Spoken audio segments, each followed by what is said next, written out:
So technical দ YouTube চ্যানেলে সবাইকে স্বাগত। তো তোমরা যারা WBSCT কাউন্সিলের আন্ডারে পলিটেকনিক ফার্স্ট ইয়ার এবং সেকেন্ড ইয়ার অ্যাডমিশন নেবে 2025 সালে, তো তোমাদেরই জন্য আজকের এই ভিডিওটা। তো আজকের এই ভিডিওতে আমি তোমাদের বলবো তোমাদের কাট অফ কত যাবে 2025 সালে প্রতিটা ডিপার্টমেন্ট ওয়াইজ, যেমন ইলেকট্রিক্যাল, মেকানিক্যাল, সিভিল নিয়ে যদি তোমরা পড়তে চাও সেই ডিপার্টমেন্টের কাট অফ কত যেতে পারে এবং তোমরা লাস্ট কত র্যাঙ্কে তোমরা কলেজ, গভর্নমেন্ট কলেজ তোমরা পেতে পারো, তো সেই বিষয়ে বলবো। এছাড়া অনলাইন কাউন্সিলিং এবং চয়েস ফিলিং কিভাবে করবে সে বিষয়ে বলবো। তো তোমাদের জন্য আজকের এই ভিডিওটা খুবই গুরুত্বপূর্ণ হতে চলেছে। সো আমি সবাইকেও বলবো ভিডিওটা অবশ্যই এন্ড অব্দি দেখো। তো এখানে যে মেরিট লিস্টটা দেখাচ্ছি এটা হলো আগের বছরের মেরিট লিস্ট, ঠিক আছে? তো এটা ফার্স্ট ইয়ার পলিটেকনিক অ্যাডমিশনের যে মেরিট লিস্ট সেটা আমি দেখাচ্ছি। তো তোমরা অনেকে একটা ভুল ধারণা করো যে এখনো জেক্সপো অথবা বুকলেট হিসেবে মেরিট লিস্ট বেরোবে। তো জেক্সপো বুকলেট কিন্তু উঠে গেছে, এখন থেকে কিন্তু first year and second year polytechnic admission এই কথাটা তোমরা বলবে, ঠিক আছে? তো জেক্সপো বুকলেট বলে এখন আর কিছু নেই। এখন জেক্সপো মানে হলো ফার্স্ট ইয়ার পলিটেকনিক অ্যাডমিশন এবং বুকলেট মানে হলো সেকেন্ড ইয়ার পলিটেকনিক অ্যাডমিশন, ঠিক আছে? তো এখানে দেখে নাও, এখানে লাস্ট কিন্তু সিরিয়াল নাম্বার আছে 48,124, ঠিক আছে? মানে 48,124 অব্দি কিন্তু এখানে মেরিট লিস্টে নাম এসেছিল। তো এখানে কিন্তু যারা যারা অ্যাপ্লিকেশন করে কাউন্সিলিং প্রসেসে সবারই কিন্তু মেরিট লিস্টে মোটামুটি নাম আসে, ঠিক আছে? তো এবার আমি তোমাদের এক এক করে বলে দিই তোমাদের যেটা ফার্স্ট ইয়ার অ্যাডমিশন সেখানে তোমাদের কত লাস্ট কাট অফ যেতে পারে গভর্নমেন্ট কলেজ যদি তোমরা অ্যাডমিশন নিতে চাও সেক্ষেত্রে। তো এখানে সর্বপ্রথমে তোমাদের একটা কথা বলে দিই, ঠিক আছে? তোমাদের যদি র্যাঙ্ক 40,000 45,000ও আসে তোমরা তাও গভর্নমেন্ট কলেজ পাবে। হয়তো তোমরা মনের মতো ডিপার্টমেন্ট পাবে না, কিন্তু অন্যান্য ডিপার্টমেন্ট তোমরা আরামসে পেয়ে যাবে। তো সেটা পাওয়ার জন্য যেটা আমি প্রতিবার বলি, বারবার বলি, তোমাদের যখন কাউন্সিলিং হবে, ঠিক আছে, তোমরা 2-3টে কলেজ সিলেক্ট করবা না। যত গভর্নমেন্ট কলেজ আছে যদি 150টা থাকে, তো 150টাই কিন্তু তোমরা সিলেক্ট করবা। দেন কিন্তু তোমরা একটা না একটা গভর্নমেন্ট কলেজ তোমরা পাওয়ার চান্স পেয়ে যাও। যদি তোমরা কম সিলেক্ট করো, ঠিক আছে, ধরো তোমার 40,000 র্যাঙ্ক এসছে, 40,000 প্লাস র্যাঙ্ক এসছে, আর তুমি একটা কলেজ সিলেক্ট করছো এপিসি, ঠিক আছে, তো তুমি কোনোদিনও এই কলেজ পাবা? তুমি নিজেই বলো। এবার তুমি যদি এখানে 40,000 র্যাঙ্কে তুমি যদি 150টা গভর্নমেন্ট কলেজ সিলেক্ট করো, তো এখানে চান্স অনেকটা বেড়ে যায় তুমি একটা না একটা গভর্নমেন্ট কলেজ যাতে ফার্স্ট রাউন্ডে পেয়ে যাও। তো আমি এটাই প্রতিবারই বলি, এবারও বলছি, যাদের র্যাঙ্ক বেশি আসে তারা অবশ্যই ম্যাক্সিমাম কলেজ তোমরা ট্রাই করবে সিলেক্ট করার। আর সিরিয়ালটা তোমাদের নিজেদের মতো বানিয়ে নেবে, কোন কলেজটা আগে রাখবে এবং কোন কলেজটা নিচে রাখবে সেই সিরিয়ালটা ফার্স্টে সাদা খাতায় বানাবে, দেন তোমরা এই কলেজগুলো সিলেক্ট করবে। আর কলেজের লিস্ট যদি তোমাদের দেখতে হয় কটা গভর্নমেন্ট কলেজের লিস্ট আছে সমস্ত কিছু আমাদের টেলিগ্রাম চ্যানেলে পেয়ে যাবে। টেলিগ্রাম চ্যানেলের লিঙ্ক এই ইউটিউব চ্যানেলের অ্যাবাউট সেকশনে দেওয়া আছে, ওখান থেকে তোমরা সমস্ত কলেজের লিস্ট প্রাইভেট প্লাস গভর্নমেন্ট পেয়ে যাবে, ঠিক আছে? তো এবার আমি এক এক করে কাট অফ বলে দিই, ঠিক আছে, ফার্স্ট ইয়ার অ্যাডমিশনে তোমাদের কত যেতে পারে। তো দেখো, আগের বছর আমি অনেকে কাউন্সিলিং করে দিয়েছিলাম, তাদের 15,000 র্যাঙ্ক ছিল, ঠিক আছে, 15, কারো 11,000, তাদেরকে আমি সিসিপিতে অ্যাডমিশন করে দিয়েছিলাম। এছাড়া অন্যান্য কলেজেও আমি কিন্তু কাউন্সিলিং করিয়ে তাদের কলেজটা পাইয়ে দিয়েছিলাম, মনের মতো কলেজ, সব ফার্স্ট রাউন্ডে। তো তোমরা এটা ভাববা না যে বেশি যদি র্যাঙ্ক আসে যে আমরা মনের মতো কলেজ পাবো না, এরকম ভাববা না। অনেক সময় পেয়ে যায়, অনেক সময় নাও পেতে পারে। সমস্ত কিছু ডিপেন্ড করছে ওই কলেজটায় কতজনে অ্যাপ্লিকেশন করছে, মানে কতজনে ওই উপরে টপে রাখছে, ঠিক আছে, তো তার উপর নির্ভর করছে। তো কলকাতার কলেজ যদি তোমরা অ্যাডমিশন নিতে চাও এবং যদি তোমরা ইলেকট্রিক্যাল অথবা মেকানিক্যাল নিয়ে অ্যাডমিশন নিতে চাও, ঠিক আছে, তো তোমাদের মোটামুটি র্যাঙ্ক কিন্তু 15,000-এর মধ্যে থাকতে হবে। আর যদি ওবিসি, এসসি, এসটি হও তাহলে তো তোমরা এক চান্সে পেয়ে যাবে, অথবা ওমেন ক্যান্ডিডেট অথবা পিএইচ ক্যান্ডিডেট, ঠিক আছে, ইডাব্লিউএস হলেও পাওয়ার সম্ভাবনা আছে, ঠিক আছে?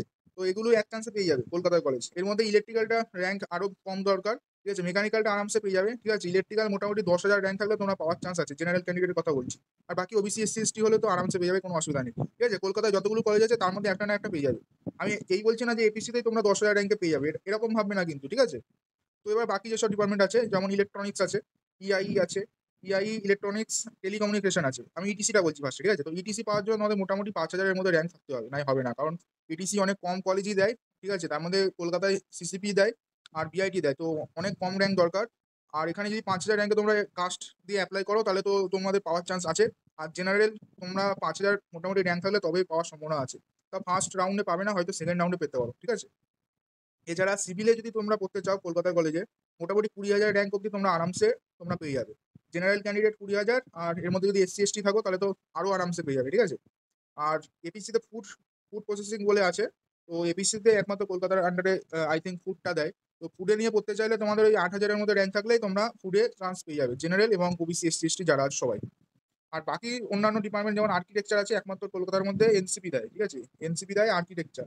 তো আর্কিটেকচার নিয়ে যদি তোমরা পড়তে চাও তাহলে তোমাদের মোটামুটি 5,000-এর মধ্যে র্যাঙ্ক লাগবে, কারণ এখানে সিট মনে হয় 25টা আছে, ঠিক আছে, 25টা সিট থাকে এবং তোমাদের 5,000-এর মধ্যে র্যাঙ্ক থাকলে তোমরা আর্কিটেকচার নিয়ে পড়তে পারো। আর বাকি যেসব অন্যান্য জেলায় কলেজ আছে সেগুলোতে যদি তোমরা পড়তে চাও তোমাদের মোটামুটি 20,000-এর র্যাঙ্কে আশেপাশে যদি থাকে, তোমরা এক রাউন্ডে মানে ফার্স্ট রাউন্ডে তোমরা চান্স পেয়ে যাবে। বাকি অন্যান্য যেসব পলিটেকনিক আছে গ্রামগঞ্জে আছে, এর মধ্যে কিছু কিছু নাম করা পলিটেকনিক আছে, যেমন বর্ধমানে আছে, এমবিসি আছে, ঠিক আছে, এইসব পলিটেকনিকে একটু র্যাঙ্ক কমই যায়, এখানে আবার 5,000 র্যাঙ্ক ইলেকট্রিক্যাল মেকানিক্যালের জন্য যায়, আপ টু 5,000, ঠিক আছে, ইলেকট্রিক্যাল মেকানিক্যাল। আর সিভিলের জন্য ধরে নাও 10,000-এ পেয়ে যাবে এইসব কলেজে, যেগুলো নাম করা কলেজ। আর যেগুলো নাম করা কলেজ না এবং গ্রামের দিকে একেবারে অফ সাইডে আছে, সেই সব কলেজে তোমরা মোটামুটি 25,000 র্যাঙ্ক আপ টু 25 থেকে 30, ঠিক আছে, ইলেকট্রিক্যাল মেকানিক্যাল পেয়ে যাবে। আর তোমরা যদি সিভিল টিভিল এইসব নিয়ে পড়তে চাও, এছাড়া আরো অনেক অন্যান্য ডিপার্টমেন্টও আছে, সিভিল যারা আছে, তোমাদের মাইনিং আছে, ঠিক আছে? মাইনিং নিয়ে যদি করতে চাও, আপ টু 10 থেকে 8 থেকে 10 কে যদি থাকে, 8 থেকে 10 কে এর মধ্যে র্যাঙ্ক আসে, তোমরা মাইনিং নিয়ে পড়তে পারবে।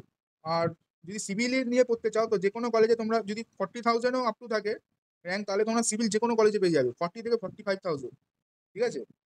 তো এরকম র্যাঙ্ক যদি থাকে, তোমরা যে কোনো ওয়েস্ট বেঙ্গলের যে কোনো একটা গভর্নমেন্ট কলেজ তোমরা পেয়ে যাবে সিভিল নিয়ে যদি তোমরা পড়তে চাও। আর বাকি কিছু অন্যান্য ডিপার্টমেন্টও আছে যেগুলো প্রায় অ্যাডমিশন হয় না, ঠিক আছে? এর মধ্যে সার্ভে আছে। এইসব ডিপার্টমেন্ট নিয়ে যদি তোমরা পড়তে চাও, তোমরা দেখবে অ্যাডমিশনের পরেও ভ্যাকেন্সি খালি আছে, ঠিক আছে? তো এইসব ডিপার্টমেন্টে সবসময় তোমরা অ্যাডমিশন নিতে পারো, তোমরা স্পটে গিয়েও অ্যাডমিশন নিতে পারো, কারণ এইসব ডিপার্টমেন্টে ম্যাক্সিমাম ভ্যাকেন্সি খালি থাকে। আর এছাড়া যাদের একেবারে যে ক্রাইটেরিয়া যে আমার মনের মতো কলেজেই পেতে হবে যে করেও, আর র্যাঙ্ক যদি বেশি আছে, তাদের আমি বলবো ফার্স্ট রাউন্ডে যদি না হয় সেকেন্ড রাউন্ডে আবার অ্যাপ্লিকেশন করো, সেকেন্ডে না হলে আবার থার্ড রাউন্ডে অ্যাপ্লিকেশন করো, ঠিক আছে?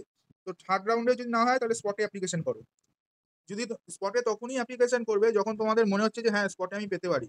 আর যদি এমন মনে হয় যে স্পটে আমি পাবো না, তাহলে আমি বলবো থার্ড রাউন্ডে তোমরা যে কলেজটা পাচ্ছ সেখানে অ্যাডমিশন নিয়ে নাও। 1 বছর পর তোমাদের ট্রান্সফারের অফার দেবে, ঠিক আছে? যদি ফার্স্ট ইয়ার তোমাদের কোনো সাপ্লি না থাকে, তোমরা ট্রান্সফার করে তুমি মনের মতো কলেজ, এমনকি এবিসিতেও চলে যেতে পারো। তো আমি তাদেরকে বলবো 1 বছর যে কোনো একটা কলেজে ভর্তি হয়ে যাও, 1 বছর ভালো করে পড়ো, দেন তুমি ট্রান্সফার নিয়ে মনের মতো কলেজে চলে যাও, ঠিক আছে? তো এটা হলো ফার্স্ট ইয়ারের। এবার আমি সেকেন্ড ইয়ারটা বলে দিচ্ছি। তো সেকেন্ড ইয়ারের যে কাট অফটা সেটা আরো কম যাবে, কারণ সেকেন্ড ইয়ারে জানো তোমাদের প্রতিটা কলেজে সিট অনেক কম থাকে, প্রায় 10টা করে পার ডিপার্টমেন্টের সিট থাকে, তারও কমও থাকতে পারে, তার বেশিও থাকতে পারে। তো এবার আস্তে আস্তে আমি সেকেন্ড ইয়ারটাও বলে দিচ্ছি। তো এটা হলো সেকেন্ড ইয়ারের সেই মেরিট লিস্ট, ঠিক আছে? এখানে মেরিট লিস্ট লাস্ট কত অবধি এসেছিল সেটা তোমরা দেখে নাও। তো এখানটা দেখো লাস্ট কত এসছে, 13,936 এসছে। তো এখানে দেখতে পাচ্ছ। তো তোমরা যদি ভোকলেট মানে সেকেন্ড ইয়ার পলিটেকনিক অ্যাডমিশন নিতে যাও, তো তোমাদের ক্ষেত্রে একটু কেসটা অন্যরকম, কারণ যেটা আমি বললাম প্রতিটা কলেজে সিট অনেক সীমিত থাকে, ঠিক আছে? এমন এমন কলেজও আছে যেখানে সিট কিন্তু 2-3টেও থাকতে পারে। তো যেমন এপিসি, তারপরে বিআইটি, এনসিপি, এসব কলেজে 5টা থেকে 10টা এরকম সিট থাকে, এর বেশি সিট থাকে না কিন্তু পার ডিপার্টমেন্টে। তো তোমরা যদি ভোকলেট নিয়ে ভালো কলেজে ভর্তি হও কলকাতার আন্ডারে, তাহলে তোমাদের মিনিমাম 1,000 র্যাঙ্ক দরকারই। 1,000-এর কম হলে ভালো হয়। আপ টু 1,000 যদি থাকে, তাহলে কলকাতার যে কোনো কলেজে অ্যাডমিশন নিতে পারবে। এর মধ্যে ইলেকট্রিক্যাল নিয়ে যদি পড়তে চাও, তাহলে কলকাতার যে কোনো কলেজে আপ টু 1,000 হয়ে যাবে, হয়তো ফার্স্ট রাউন্ডে হবে না, সেকেন্ড রাউন্ডে হতে পারে, ঠিক আছে? আর যদি অন্যান্য ডিপার্টমেন্ট সিভিল টিভিল নিয়ে পড়তে যাও, তাহলে 5,000 অব্দি র্যাঙ্কে কলকাতার কলেজ পেয়ে যেতে পারো, ঠিক আছে? আপ টু 5,000-এর মধ্যে যদি থাকে তবে সিভিল পেয়ে যাবে। এছাড়া ফুড নিয়ে যদি পড়তে চাও, ওই 2,000-এর মধ্যে র্যাঙ্ক থাকলে হয়ে যাবে।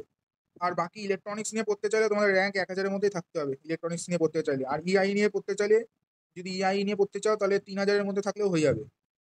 আর বাকি অন্যান্য যেসব ডিপার্টমেন্ট আছে, ঠিক আছে, যেগুলো যেমন সার্ভে টার্ভে আছে, এগুলো যেটা আমি প্রথমেই বললাম সিট খালি থাকে, এইসবে তোমরা আরামসে পেয়ে যাবে, যে র্যাঙ্কই থাকুক না কেন।